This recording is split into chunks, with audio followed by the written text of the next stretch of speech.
for me, I really want it to be around sort of brilliant minds who are pushing. When the owners would like to hire a new specialist agencies just to scale it. I don't care where you live and where you work from. It's what's the impact to business and how can we work together to support each other? We define the processes, we systemize them, we enable us to not just focus on the one hero product. Welcome to Dr. Amazon Podcast, the emergency support channel for FBA private label sellers. We invite top Amazon experts to share the most efficient tips and tricks for your businesses. My name is Vitaly Hizhniak and I am the CGO of Profitability. And let's get started. Hello everyone, you're listening to the Dr. Amazon podcast, and today we have an exclusive chance to get insights from Yoni, founder and CEO of Escala and MultiplyMii, a consultancy and staffing solutions focused on e-commerce and Amazon space. Hey Yoni, nice to meet you. Yoni Kazminski scaled an Amazon business from 2 million in annual sales to over 5 million in 12 months and sold it to large brand aggregator. Sounds like a dream, yeah? But it's real. Today, Yoni will share his experience in effective scaling, system, and process improving in growing businesses. Stay tuned. How you doing, buddy? Good to be here. Yeah, everything is good, and thank you for joining us today, because today we have a great and cool topic to discuss. We will speak about the scaling and process, how to do it correctly, and I guess that you have a lot of experience about that. I've definitely done a few things, and I hope I can be helpful today to anyone listening. Yeah, just a few. Yep. Yeah. Okay. So I would be glad to know more about you, like how you just get it into this working sphere and the e-commerce and the Amazon. And we know that you work on marketing projects for leading companies such as the Mercedes-Benz, the Sony, and here is the question: how just you started? Yeah, how you just get into this sphere? For sure. So my experience is probably a little bit different to the typical sort of Amazon FBA and e-commerce professional in that my journey started a long time ago in the digital space when it wasn't what it is today. So my career started I worked at a digital agency. It was one of my first roles ever back in about 2009. Where I was part of the team that launched Mercedes-Benz Australia, New Zealand's social channels. So that was a time where there was no Facebook or Instagram or YouTube or Pinterest or anything like that for brands. It was when it was just, a coming up space. So I used to sit a couple of days a week in the Mercedes-Benz office in Australia, working with the team, trying to say, hey, it's safe for us to be on Facebook. And this is why. This is the sort of content that we're suggesting that we produce. And so, that was my step into digital. Was really in that time period. I worked at it was a digital agency in Australia, working in a small business. I was the 10th employee. We grew to about 35 and worked on Mercedes-Benz. So launched their Facebook and their Instagram and their YouTube and their Pinterest channels, everything from SEO to web design and development to strategy, content production. Really the gamut of digital marketing as it was back then. I was actually the largest Facebook media buyer in the country for Mercedes-Benz for a period of time there. It'll blow your mind. But back then, spending $30,000 a month was enormous. Which today we know that you could spend that on a single keyword on Amazon these days. So it's come a long way. So that was the start of my career. After that, I spent about 3 years or so in Los Angeles at a creative ad agency. And there I was working, again, enterprise clients. So Medtronic, which is a multi-billion-dollar medical device company. I worked in a small subset in the diabetes wing, which was, at the time, probably a $6 or $7 billion business. I also worked with MasterCard over there in digital strategy, UX, UI. I worked on the prices.com website. So effectively my career for the first decade was very much in the digital and e-commerce space. We were building out e-commerce websites for a number of these brands too, and comes very much from professional services. And about 4 years ago, I came to Israel And that was when I really sort of dived deep into, I started building my own agency, and actually I didn't like it. It wasn't my journey. I realized the solopreneur route and working for yourself sounds great, and it can be, but for me, I really wanted to be around sort of brilliant minds who are pushing me further. So I met a couple of guys, and that was when I joined and became an owner of an Amazon business here. It was US based, and we also launched in Canada and the UK. And when I joined, it was doing about $2 million a year. And in a 12-month period, I managed to build out a team in the Philippines and also build out the infrastructure that helped take it to $5 million in about 12 months. And that business was acquired by Thrasio not too long after that sort of year that I was there. And that led me into where I am today, which is really to help support and professionalize the e-commerce and Amazon space in the two businesses that we've created today. So I can tell you about that, but I feel like that's a pretty good background of who I am and where we sit today. That is really cool because you have a big experience as the team player. I mean that you are not finding like the individual solutions for yourself, and you really want to work in a team with a great and clear minds. That is really cool, and I really love the experience that you had only not like only, but with the enterprise clients, and that is really awesome because the enterprise companies help us to build and to focus on the main processes that we use and how to work exactly correctly to measure everything that we do. And the example that you have just done from 2 million up to 5 million, and then this business was purchased, this is also amazing. So how did you start that? I mean, what were the first steps that you just start working in this exactly example, that you just told us? Yeah, I mean, working inside the Amazon business and helping grow that, that was really on a personal level for me. I realized pretty quickly, even though I built an agency called Wildfire Creative before this, and it was successful pretty quickly. I had, a series of retainer clients, and I was doing everything that I'd always done, and it was great. I felt that I was only given a part of the marketing mix. So I was given Facebook media buying or content strategy or, web design or development. I wasn't given the full marketing mix. And I also didn't love that it was just me in the business. So my foray into getting into Amazon was really, I was looking for people who could handle the supply chain and logistics. And, I also, just like every Amazon business owner, I love product development too, but I figured that I have a highly sought after skill set, and I can do a lot of valuable things. The sum is greater than the parts. And so to be with some other brilliant minds who could also handle things that I wasn't strongest in, that was sort of what led me to joining that business and, sacrificing to take on equity in that whole journey. But today, inside of MultiplyMii and Escala, I actually, when I launched the businesses, I pitched my founding team. So my co-founder Lippy and Joan, I pitched them and I said, listen, there's a huge gap in the market that exists today, that there is a level of talent in the Philippines that exists that I would say 90% of people are not getting to, and that would be being generous. It might even be higher than that. The typical route, even for me early on, was I would go to onlinejobs.ph and, I would do all the things that everyone does. You put together the job description and you give them a test and you write a little keyword inside of it so that they know that they've read it. And like all this stuff is great when you're going through the process. And if anyone is using onlinejobs.ph and platforms like that, I highly recommend that you take on those initiatives and you really, look to save your time.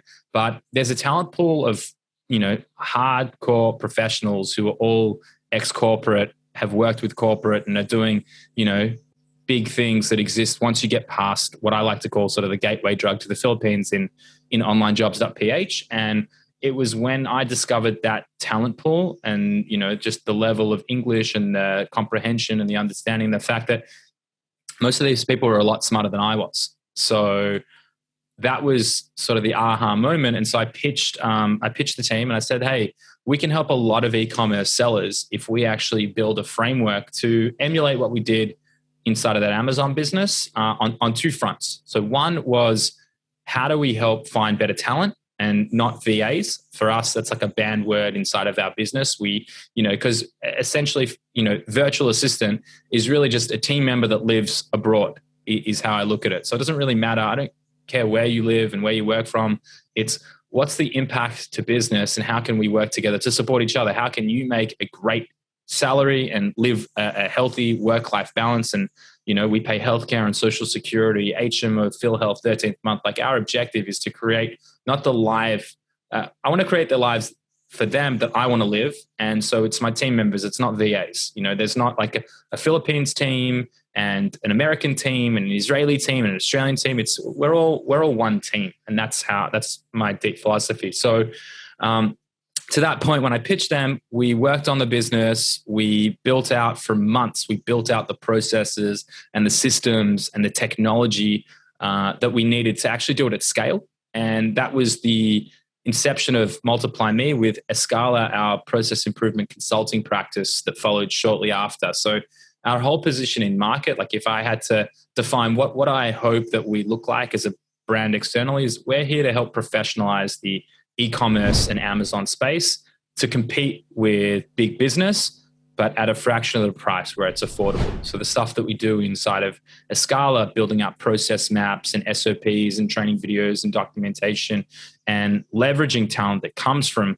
many of the big four. I think most of our team come from Ernst & Young, for example, in the consulting practice. Our objective is, how do we make that accessible to the businesses that really need it the most, but can never afford paying $600 or $700 an hour for the exact same solutions, while also specializing in the space. So I hope that's a good enough. I can ramble on, so cut me off, Vitaly, at any point and let me know, mate. Everything is cool because I'm just trying to follow the workflow that you use, because a lot of Amazon sellers right now, they see when they, for example, want to get an audit from the companies that want to purchase them, for example, like the any kind of like the evaluation or improve the PPC, they got the audits from these companies and they understand what should be improved. I think that you do some kind of the same, but in the global level of the business. You try to create like this workflow and the all frameworks that right now this business use, and then try to understand what exactly should be improved, where they need like more people maybe that should be focusing on that, how to control this. Is this correct? So you helping businesses to build these workflows for them and to then like maybe to score how effective they were, and what about now, right? Yeah, that's a pretty fair assessment. So to paraphrase or to sort of give you how I would place it is that we look inside of Escala. The businesses are related, but they're mutually exclusive. You don't have to work with MultiplyMii to work with Escala and vice versa. But when we look at a business, particularly on the Escala side, we look at how systemized is it. We've got our own maturity framework and methodology where we look at the people, the processes, and the technology that exists within inside of that business.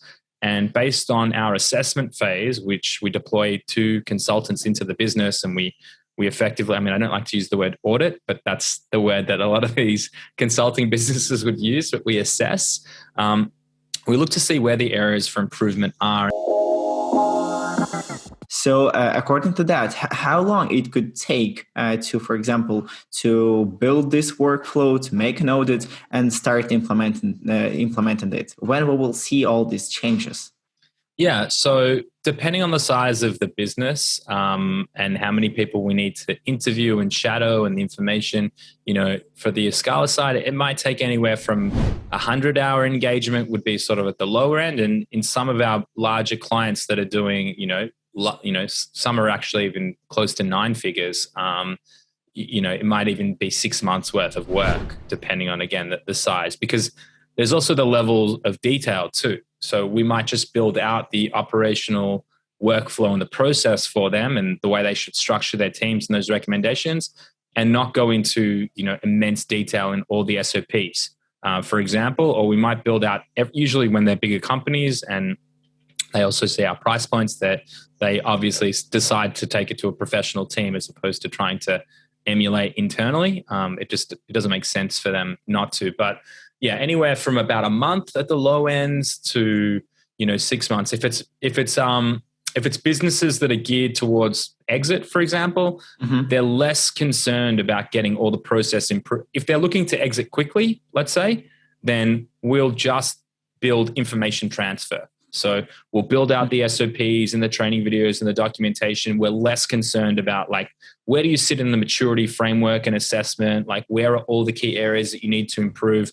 We'll simply make minor improvements or adjustments. We'll document those processes, and that way it can open it up to potentially more, a larger buying audience. So really it's a la carte. It really depends. But on the MultiplyMii side, we also, obviously being built on the back of a consulting practice, when we're looking to staff companies with talent from the Philippines, then we have, all the job descriptions and all the roles that we've ever hired for. And, you can have a conversation with our director of client engagement and our recruitment team, and they can sort of help guide you on who you actually need to hire. Is it a graphic designer or a creative director? Is it a PPC specialist or a senior PPC manager? Is it an ops manager, logistics, supply chain? Is it an inventory manager? So, there's levels inside of the consulting business. We'll take it, to the nth degree of building out a future roadmap for the next 18, 24 months of the hiring needs based on what quarter and what the gearing ratios are on how many SKUs you bring to market or the size of the operation when you'll need a financial controller. But on the lower touch side, the MultiplyMii business would be more than happy to help you sort of understand key roles that you need in a more immediate future. If you have a bit of an idea of where you sit, and you don't need to go through a month-long process, we can just get to work on finding talent that's needed.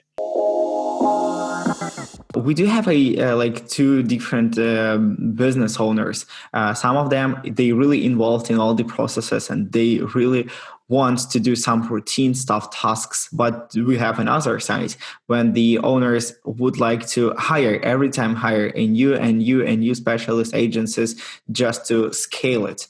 How do you work with this? How do you help these both sides? Because I think it's like one of the main processes that you want to optimize and to help business to understand. Yeah, I mean, like if I look at how we as a business look at scale and how I would define it too, it's that, the reality is, I don't know about you, but I definitely didn't step into starting a business so that I could work 80 hours a week. I know that at the start, definitely of what we've been through the last sort of 18 months or so, yeah, it's been a lot of work to get to that point. But my end objective was never to become a slave to the business and to work through it. So I think, as a first starting point, it's making good decisions on what life is it that you want to be living. And if you want to have that level of control where you're involved in absolutely everything, then that's, make that as a conscious decision. I think that a lot of people have that superhero syndrome where they believe they can take on absolutely everything, and they go through this process of trying to, how do I get off this rat race or this wheel of falling into the same things where I'm, I build a process or I build a concept, I have the concept, and then I fall into an urgent task after an urgent task after an urgent task. What I often tell people to do as a first step is, if you broke down your entire week or a couple of weeks and you looked at every single you actually documented all the tasks that you're working on, and you gave them a rating from 1 through to 5 being tasks that you have to do, they need to be you.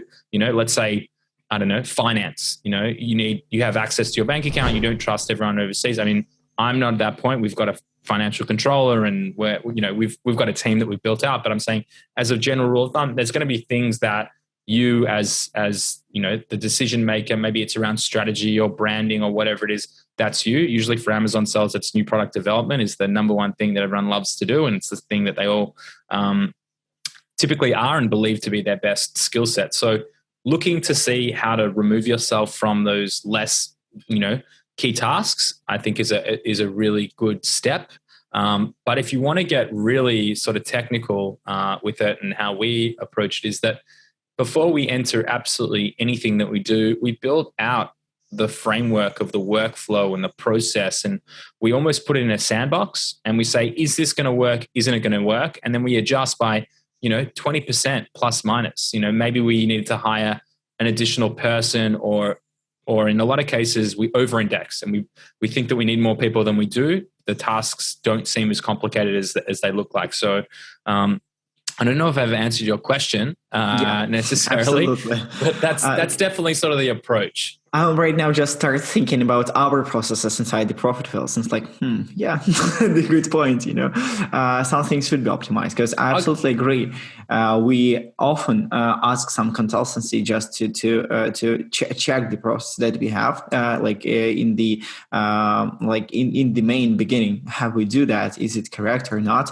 And it's a really cool thing to delegate and to understand what exactly people should do in different positions, and to keep this in mind. When you just create this workflow map, you just see all these processes, and you could divide them into different people or departments or something like that. That is, extremely cool. And I know that not all Amazon sellers do this for their businesses. They really think that they will do by themselves. Not all of them have some maybe partners inside their businesses and try to do, as you said, the superheroes to work as they know. Well, I'll give you a good example. And I think this is one, if you're an Amazon seller, I'd be surprised if this doesn't resonate with you, then you're doing things really right. But I think for a lot of people, typically speaking, when they bring a product to market and they're working on, bringing out more SKUs, or they're looking to expand, or, acquire or build out a new brand and all these things, if I sat and I asked them the question, what are your best 3 products? Typically speaking, they'll know straight away the hero products. They'll typically attach most of their attention to those 3 products, that are maybe 5 if they're lucky, to where they're generating the most revenue and where they're having the best results. Now, if I turned around and I said to them, hey, what if with all your 35 SKUs, 50 SKUs, you could give the same level of attention that you give to your top 3 or your top 5? How does that sound, right? And for most people, they sit there and they're like, well, that's impossible. I couldn't possibly do that. And why we exist as a business, and also how people should just be thinking, is that if I document what's working in those top 3, top 5 products, and I put it down on a piece of paper, and I understand very clearly what it is, and I can allocate resources and time saying, to optimize these listings for each product, it typically takes me, a day, whatever, half a day.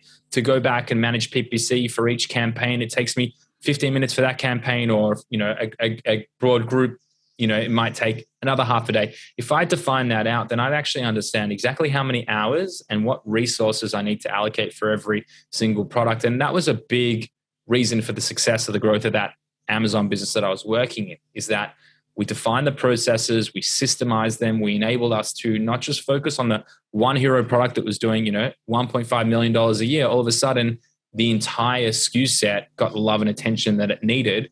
And we achieved, effectively 35 times more than what we had historically. Again, I guess you could be a great, maybe you do, for the most of the Amazon sellers, like the mentor of thinking, like the mindset, what they should be focusing on, how to exactly work inside different processes. Because these all work in a routine, just you spend a lot of time, and you every time think that tomorrow will be better, everything will be good. And you spend like 1 year, 2 years, and everything the same. If you do not change your main processes, how you delegate, how you understand all that or measure, that is extremely cool. I really like it.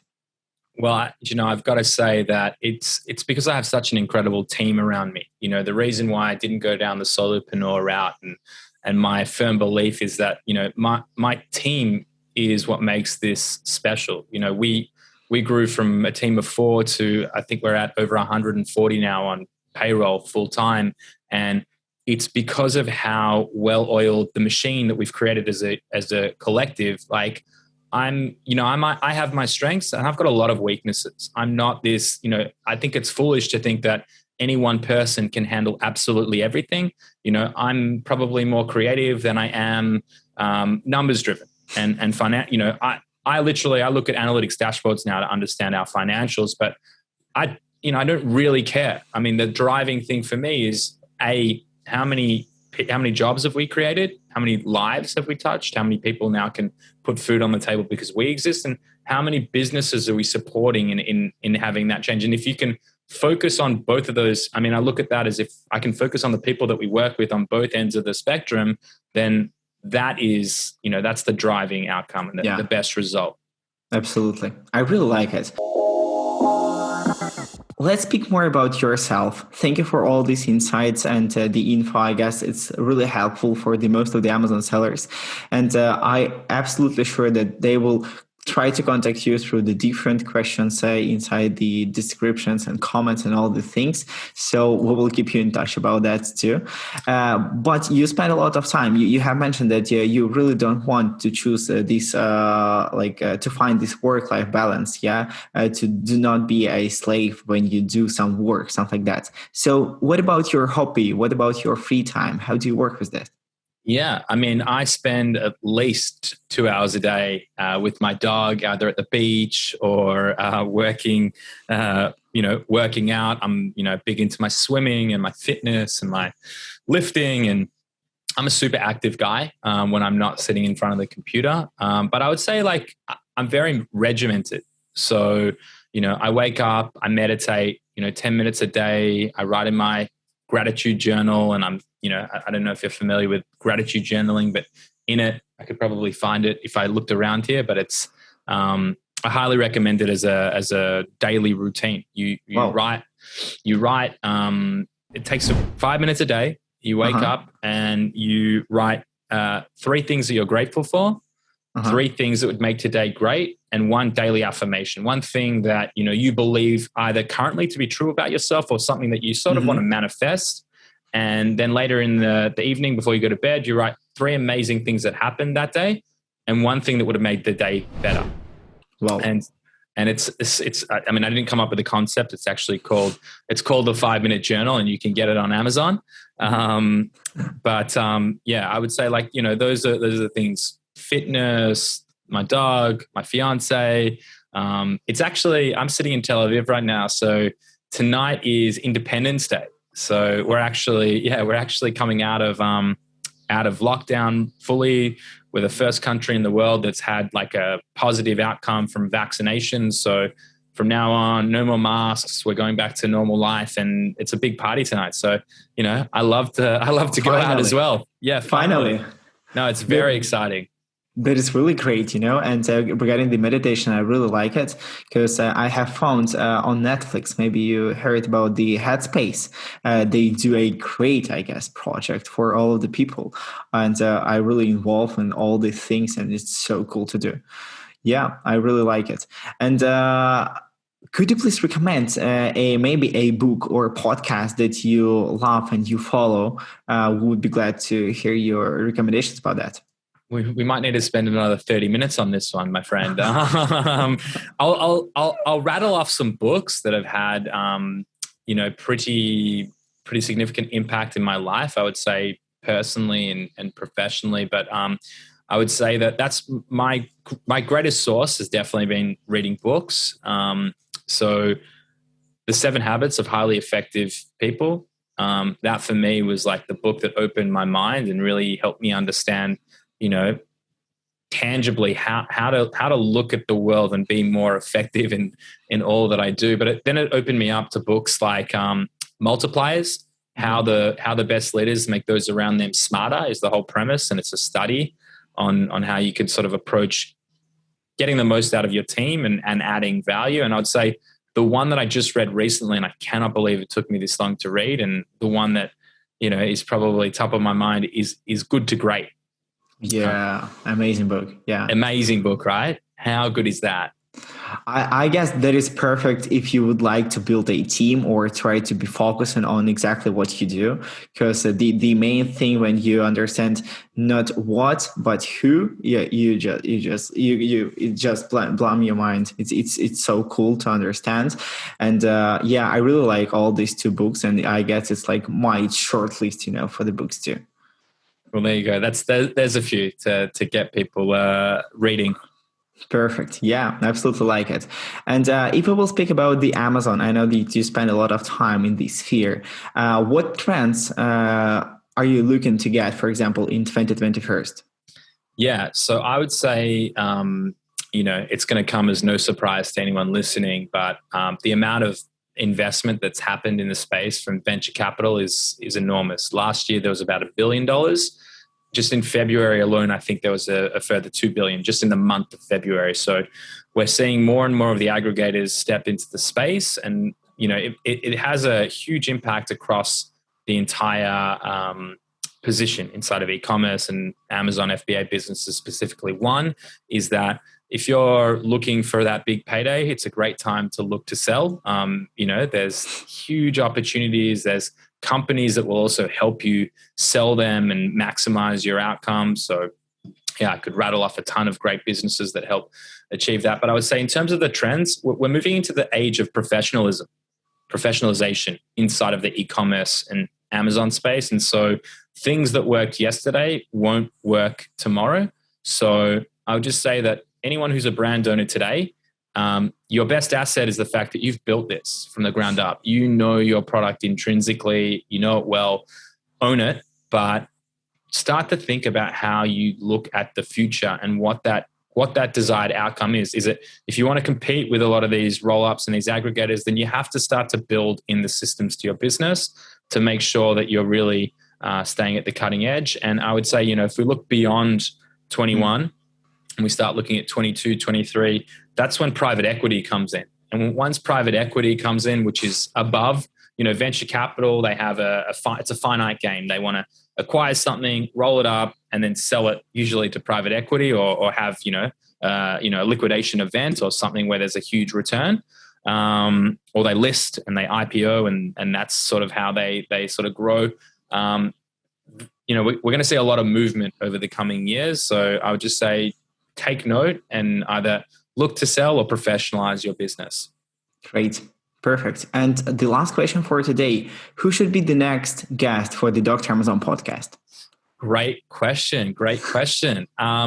The next guest, do you know what? Have you spoken to the guys? I just know you were talking about sort of the future, and I learned a lot from these guys. Have you spoken to Global Wired Advisors? No, not still. So I think you should have a chat with Chris and the guys at Global Wired Advisors, because they have a lot of insights in terms of the future of where the landscape is heading. Great. Thank you so much. Thank you for all these recommendations. It was nice to meet you here. And I really hope that all these insights will find the right audience. And I really like it. I also noticed some of the insights that we will double check inside the Profit Whales and try to improve it. So thank you so much, Yoni. That was amazing. No worries. Thanks for having me. It was an absolute pleasure. And that is all for today's Dr. Amazon episode. Do not miss our future arrivals with new hot topics. Press the like button, leave us a comment below, and don't forget to subscribe. We will come back to you shortly.